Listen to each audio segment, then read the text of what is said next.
is Radio Romania International. You are listening to our one-hour broadcast in English for listeners in Western Europe and Africa. We can also be heard on the internet at www.ri.ru, Channel 1. You can find us on Facebook, Twitter and other social media platforms. Our programs are also available on TuneIn, Radio Romania International 1, and in Europe via satellite Eutelsat 16A on 11,512 MHz, vertical polarization, azimuth 16 degrees east. We wish you good reception conditions.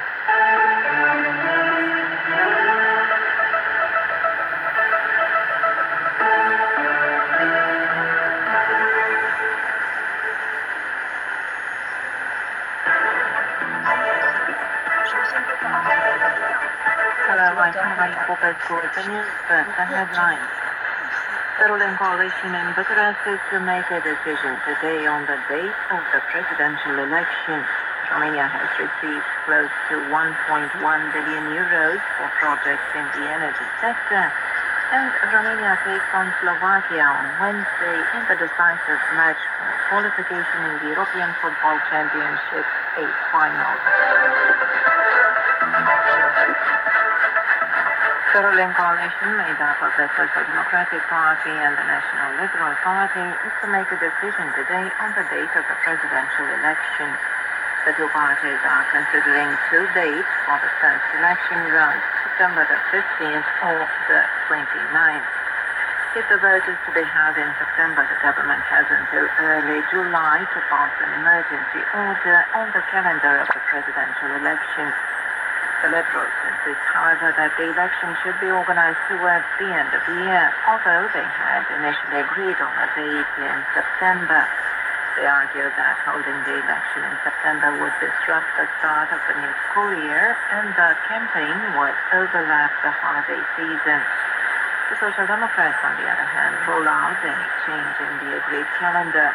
The two ruling parties must also decide whether to have separate candidates for a presidential post.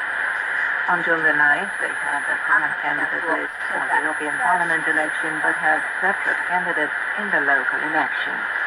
The Romanian Foreign Minister Dumitru Dobescu took part on Monday in the European Union's Foreign Affairs Council in Luxembourg. On this occasion, Mr. Dobescu highlighted the importance of stepped-up military support for Ukraine and mentioned the decision of Romania's Supreme Defense Council to transfer a Patriot system to Ukraine. Speaking for more details after the news. On Monday, Romania received close to 1.1 billion euros from the European Union for projects in the energy sector, particularly for renewable energy production.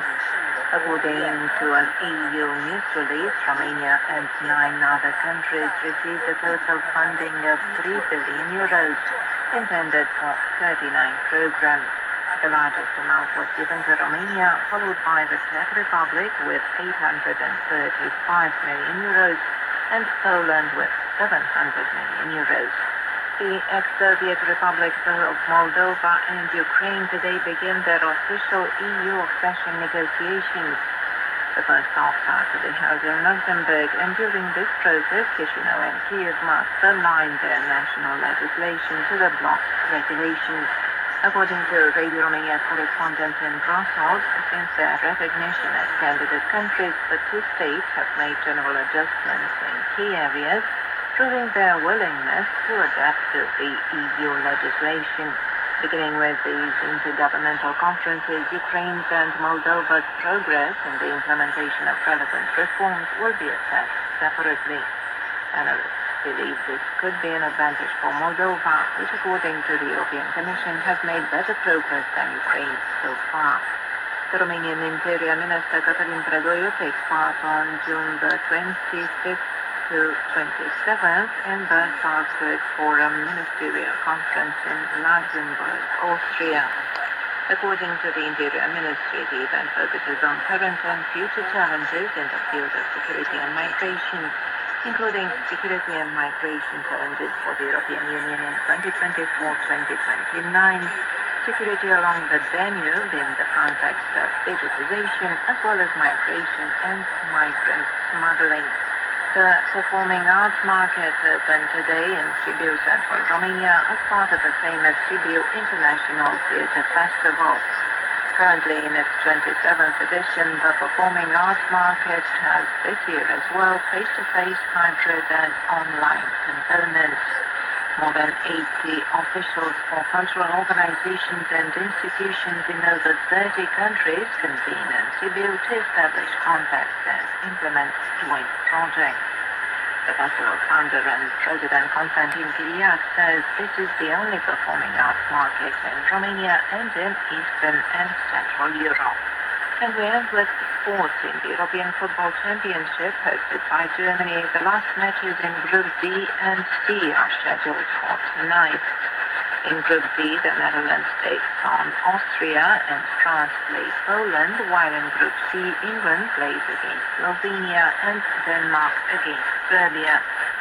Romania concludes its Group E matches on Wednesday in Frankfurt with a game against Slovakia.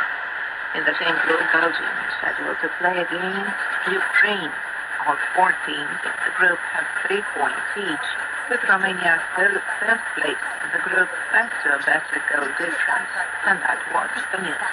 Romania's Foreign Minister Lumina Teodopescu took part in Monday's meeting of the Foreign Affairs Council in Luxembourg. More details in this report by Roxana Vasile.